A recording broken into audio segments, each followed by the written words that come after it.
If you like storytime vibes, hit subscribe and let's dive in together. It's just old feelings. I need closure with him. She said it so casually, expecting sparks of jealousy to erupt.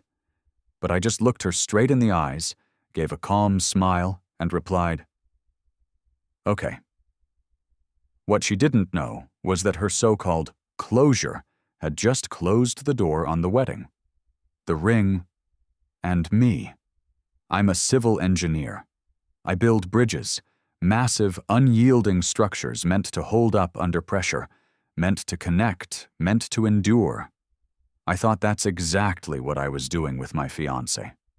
3 months out from our wedding, the save-the-dates were sent, deposits paid, and we were neck-deep in planning what her parents insisted would be the social event of the season. Me? I just saw a financial apocalypse waiting to happen. Life felt ordinary, maybe even blissfully mundane if you consider obsessing over napkin shades bliss. But Tuesday night shattered all that. We were curled up on the couch, laptops open, scrolling catering websites.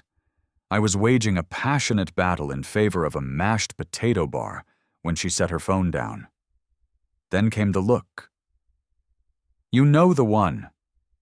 The look that makes your stomach drop like a cinder block. She cleared her throat, and what followed was rehearsed to perfection. "I love you," she began, her tone measured, almost warm. "You know that. I want to be your wife. But..." She twisted my great-grandmother's ring on her finger. My chest tightened. There it was. The dreaded but. "I've been having echoes of old feelings," she continued, eyes wide, pleading, vulnerable, or so it seemed. "For my college ex, the guy I dated for 4 years before you." I forced my face to remain neutral, while inside, alarms blared. She assured me, in words dripping with practiced sincerity, that she didn't want to get back with him. She just needed closure, she said. A dinner, a conversation, one last goodbye. He lived several states away, and she wanted to fly out next weekend. She wanted my blessing, or at least a fight she could frame as my insecurity. She was ready to manipulate. I knew it instantly. This wasn't about closure. It was about control, about testing me, about proving she could get what she wanted and still have me wrapped around her finger. I sat there, letting her talk.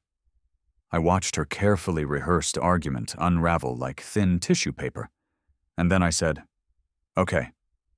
She blinked. "What?" "Just okay," I repeated, voice casual.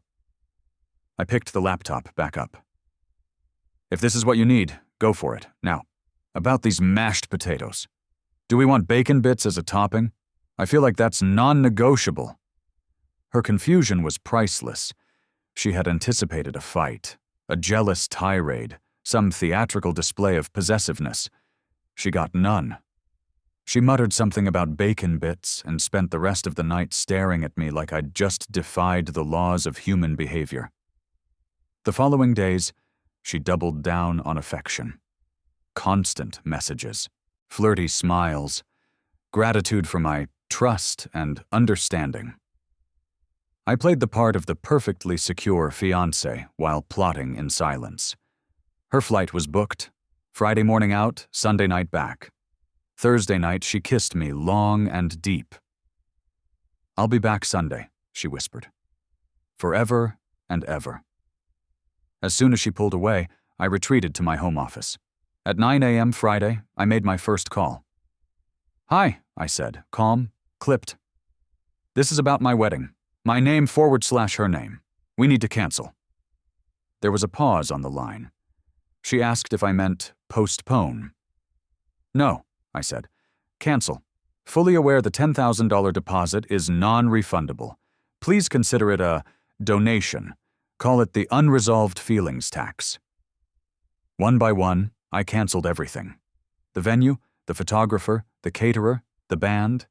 Every non-refundable deposit vanished into the ether. I sent a concise email to the guest list. Due to unforeseen circumstances, the wedding of my name and her name has been cancelled. We sincerely apologize for any inconvenience. Then I turned to the apartment, the place she thought she'd made a home. Legally, it was mine. I started with her closet. Dresses, shoes, handbags, the bathroom, makeup, skincare, everything she considered essential. Decorative pillows? Gone. Every trace of her life here, neatly boxed. And the ring. Not just any ring. My great-grandmother's ring. A century of marriage, commitment, loyalty. Not a plaything for a woman planning a romantic weekend with her ex. I drove it straight to my safe deposit box, untouched by her deceit. The universe, of course, had one more surprise. Saturday afternoon, an unknown number buzzed my phone. I almost ignored it, but something made me answer. "Is this my name?" A trembling voice, a stranger. "Yes," I said. I'm his wife," she whispered. Wait. His wife? Somehow, in her elaborate tale of closure, she failed to mention that he wasn't single. They'd been planning this, together. Months of secret texts, a suite at a hotel, a farewell tour before she locked herself down with a safe, boring guy. This wasn't closure. This was adultery with rehearsal. Her honesty shocked me, not because I didn't suspect betrayal, but because the betrayal was so carefully orchestrated. Sunday night, she returned. "Honey, I'm home," she called, bag in hand, voice bright, carefree. Then she saw it. A wall of boxes, bare bookshelves, empty counters. Her eyes, the color draining from them, fixed on me. "What is this?" she whispered, disbelief mingling with panic. "That's your stuff," I said evenly. "I packed it.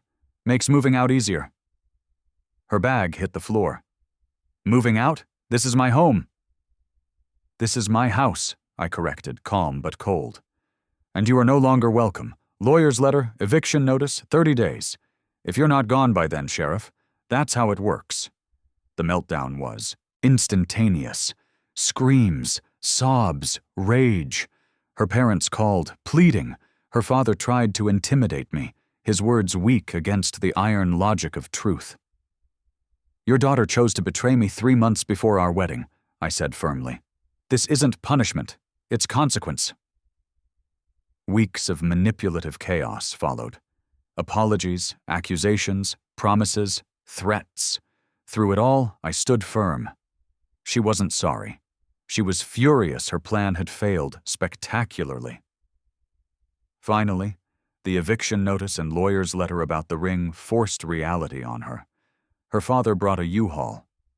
She left the ring, not even to me, but through him. Her closure mission hadn't just destroyed our engagement, it had upended her ex's marriage too. Evidence of her plotting caused a divorce. Her farewell tour ended in ruins.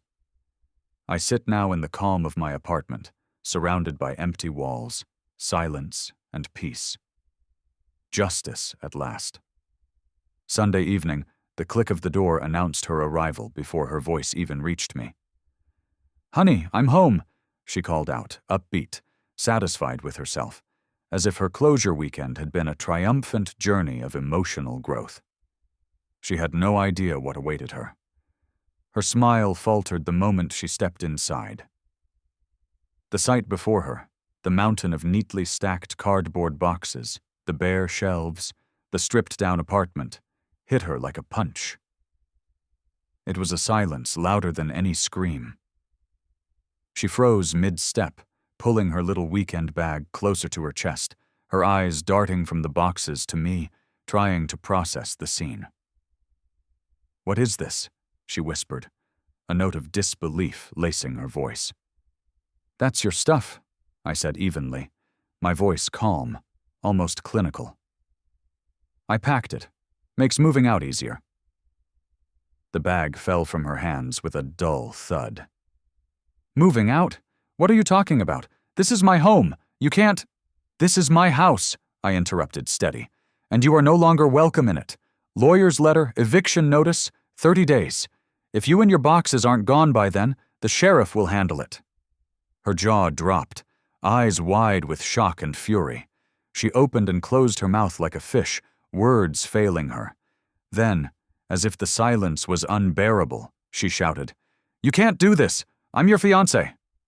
I stood up, finally stepping toward her, calm and composed. "You were my fiancé, until you chose to betray me, secretly plotting a romantic weekend with a married man. The ring, this house, the wedding, none of it was yours to risk. You made your choice." Tears welled in her eyes, but they weren't sorrowful. They were the fire of pure, unrestrained anger. "You're punishing me! You're insane! I went for closure." "Closure?" I asked, voice low and deadly calm. "Is that what you call orchestrating a private weekend with a man who already has a wife? You planned your escape, your thrill, your adventure, all at my expense. That's not closure, that's betrayal." She staggered back, clutching her chest, the rage turning into desperate flailing. You can't take everything from me. The deposits, the wedding, the ring." I pointed at the boxes. "Everything here is consequence. Every deposit, every plan, every single thing you assumed was yours, gone. Consider it the cost of your adventure. As for the ring," I held my hand out. "It's mine. A gift, yes, but one given on the condition of trust, loyalty, and marriage. You violated all three. Hand it over." Her scream cut through the apartment like glass shattering. "You can't make me," she shrieked. "I am not leaving. This is my home too." I remained calm, almost eerily so. "No, it's my house, and you are not welcome. Lawyer's letter, 30 days, non-negotiable." Then the meltdown began. She screamed, she sobbed, she begged, she threatened, she pleaded, she tried to manipulate. Her parents called, hoping to mediate, to guilt me into submission. Her mother's voice cracked over the phone, full of tears and entreaties. "Please don't throw away such a wonderful future over a silly mistake." I was polite but unwavering. "Your daughter chose to cheat 3 months before our wedding. This is not punishment. This is consequence. This is reality. The relationship is over. Please make arrangements to help her collect her things." Her father tried a different tactic: intimidation, threats, ridicule. "You're a fool. You'll never find a woman as good as my daughter," I replied evenly. "She made her choice. This is a reflection of her character, not mine. Goodbye." Weeks passed in a miserable cycle of her antics. Tearful apologies one day, venomous accusations the next, threats to smear my reputation, promises to seek therapy and work on herself. I didn't waver. She wasn't sorry. She was furious. Furious that her carefully plotted plan, romantic weekend, secret texts, the illusion of freedom, had been annihilated in a single, calculated move. I watched her rage escalate, almost clinically observing her psychological unraveling. She tried guilt, charm, and even false vulnerability. Nothing worked. Every attempt only reinforced the message. Actions have consequences. Her greatest weapon, the ring, was finally neutralized by legal intervention. Her father delivered the U-Haul on the last possible day, and she left the ring with him, not daring to return it herself. Humiliation, frustration, and defeat were etched on her face. She left my life, her possessions stripped away, powerless. I discovered the final layer of betrayal from a most unexpected source: the ex's wife. That unknown call from Saturday afternoon had been a bombshell. The woman's voice had trembled as she explained everything. The suite, the farewell tour, months of clandestine messaging. My fiancé wasn't alone in this. She had colluded with a married man, using my trust as a shield for her selfish indulgence. That revelation lit a new fire in me, one I hadn't anticipated. My anger shifted from cold, calculated retribution to righteous fury. I wasn't just protecting myself anymore. I was correcting a long-standing injustice. She had aimed to manipulate, to claim control over 2 lives, and she had failed spectacularly. Her return that Sunday evening confirmed my calculations.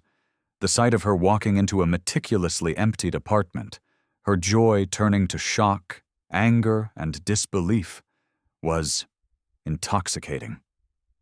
Her first instinct was denial. She tried to argue, to twist the narrative, to reclaim ownership of the life she had taken for granted.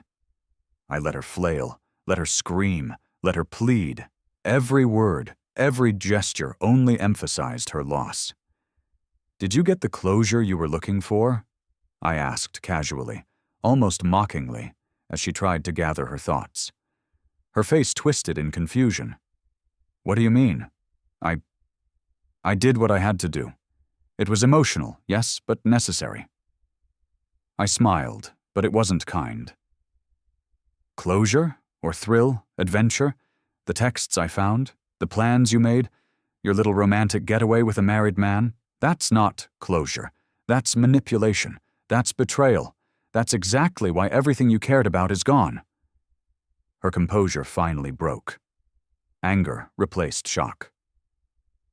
You can't! You ruined everything!" "I didn't ruin anything," I corrected her, my voice calm, measured. "You did. Every detail, every secret, every act of deceit, you orchestrated this.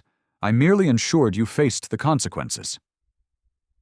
The fight escalated, each accusation, each defensive argument revealing more of her character than I had ever known. Her manipulation tactics, the rehearsed speeches, the feigned vulnerability, it all crumbled in the wake of reality. Her carefully constructed world had collapsed, and she was left staring at the debris. Even her parents' intervention was powerless. Calls, pleas, advice, they all fell on deaf ears. I was unshakable. She wasn't sorry. She was incandescent with rage that her plan had failed, that her attempt to manipulate both me and the married man's life had spectacularly backfired. The final act of this saga was methodical, quiet, yet devastating. She left, ring in her father's hands, bags of belongings loaded into a U-Haul, humiliation etched into every line of her face. My apartment returned to silence. The chaos, the betrayal, the theatrics, all swept away like debris in a storm. Weeks later, I learned of the collateral damage she had caused. The married man's wife proceeded with divorce, armed with proof of his emotional infidelity and collusion with my fiancé. 2 relationships ruined, all because she couldn't resist her past. Her quest for closure ended in complete annihilation.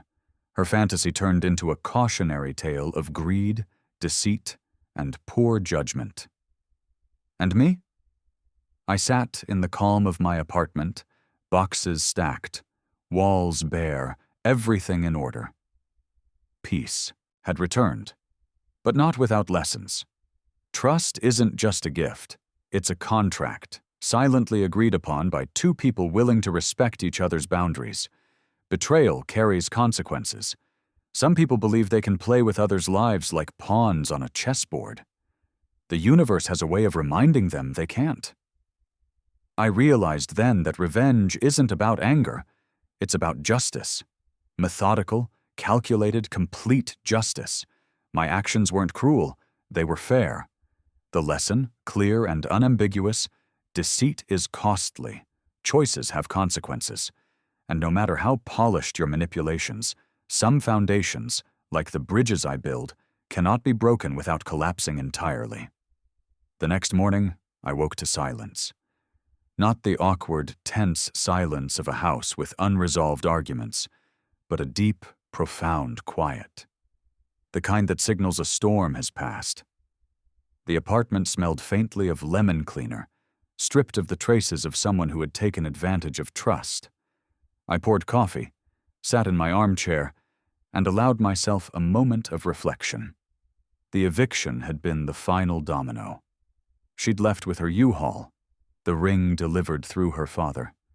No words exchanged, no eye contact, just a trail of consequences following every deceitful choice she had made. The apartment felt vast and empty, yet it was comforting. Every item I had packed, every shelf cleared, every vestige of betrayal removed. It wasn't just physical, it was symbolic. I had reclaimed control of my life. Then came the calls from her. The first one was shrill and desperate, full of indignation. "You can't just erase me from your life," she screeched. "This is insane. You're cruel. Everyone will hear about this." I didn't respond. Silence is one of the most effective forms of truth. By speaking, I would only lend her narrative credibility. She had spent months building a story where I was the villain, the insecure, controlling man. I let her unravel her own lies. Her messages were next. Long, frantic texts trying to justify, manipulate, seduce, or guilt me. I read them once, then deleted them. Not because I lacked empathy, but because empathy without justice is weakness. She had made her choice. She had gambled, and she had lost. Word traveled fast. Mutual friends who had initially sided with her were forced to reconsider. Evidence speaks louder than charm. My methodical handling, calm, precise, fair, exposed the truth of her actions. Her little closure tour wasn't a mistake. It was a deliberate, premeditated plan to chase her past and thrill while attempting to secure a safe, boring future with me. And now, everyone knew. I spent the next few days reconnecting with myself. My routines returned. Work, projects, friends, weekend hikes. Life felt lighter. Freed from her deception, I could finally see clearly the kind of life I wanted to lead. One built on honesty, respect, and genuine connection. But the universe wasn't done with lessons. A few weeks later, news reached me about the ex's wife. Armed with evidence of the collusion, she had finalized her divorce. My fiancé, the architect of her own destruction, had inadvertently ruined not just her relationship with me, but another marriage as well. Karma, some would call it. I called it natural consequence. She had underestimated the ripple effect of her actions, thinking the world would bend to her whims. Instead, it shattered under the weight of her choices. Then there were the wedding vendors, the hundreds of hours and thousands of dollars of deposits I had canceled. Surprisingly, some of them called me to express admiration. "That was a bold move," one photographer said. "Most people would have delayed or tried to negotiate endlessly. You handled it cleanly." Even the caterer, a rather blunt man, chuckled over the phone. "I've seen divorces, canceled events, heartbreak. But yours, that was efficient." I didn't gloat. I didn't celebrate. My satisfaction was quiet, profound, and rooted in justice. She had faced the consequences of her betrayal. I had acted with intelligence, fairness, and restraint. And now I could finally breathe. Weeks turned into months. The apartment, once a battlefield of trust and deceit, became a sanctuary.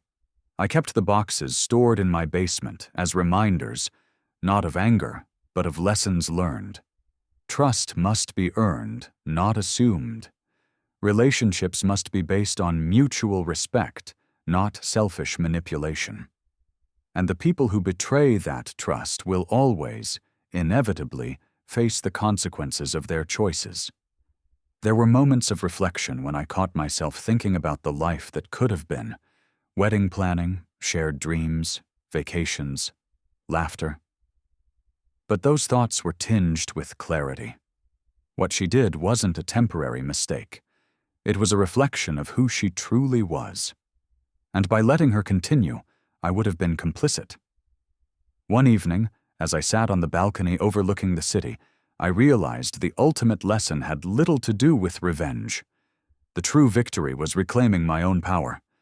Life, I understood, wasn't about punishing others. It was about setting boundaries, respecting yourself, and refusing to let anyone violate your trust.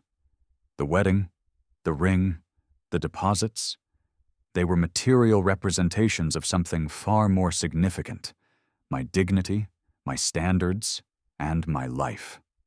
Months later, I ran into mutual friends at a local cafe. Casual greetings turned into conversations about life, love, and mistakes. I listened as they shared stories of heartbreak and reconciliation, and quietly, I noticed something profound. I was free from the chaos, the lies, and the manipulation. I could engage with the world on my terms, unburdened by her deceit. The final act of closure came unexpectedly. One of the friends who had been close to both of us mentioned hearing from her, disoriented, regretful, isolated. She had no one to lean on, no safety, no borrowed authority. Life, as it always does, had delivered a message. Actions carry consequences. Plans built on deceit crumble, no matter how carefully engineered. I reflected on the great grandmother's ring, still safe in my deposit box. It was more than a piece of jewelry. It was a symbol, a testament to enduring commitment, loyalty, and integrity. I realized that objects, much like people, are only as meaningful as the principles they represent. She had treated it as a toy, a prop for her adventure. I had preserved its true significance. Looking back, I saw every decision I had made, calculated, deliberate, emotionally intelligent, and I felt a quiet pride. The story wasn't about vengeance.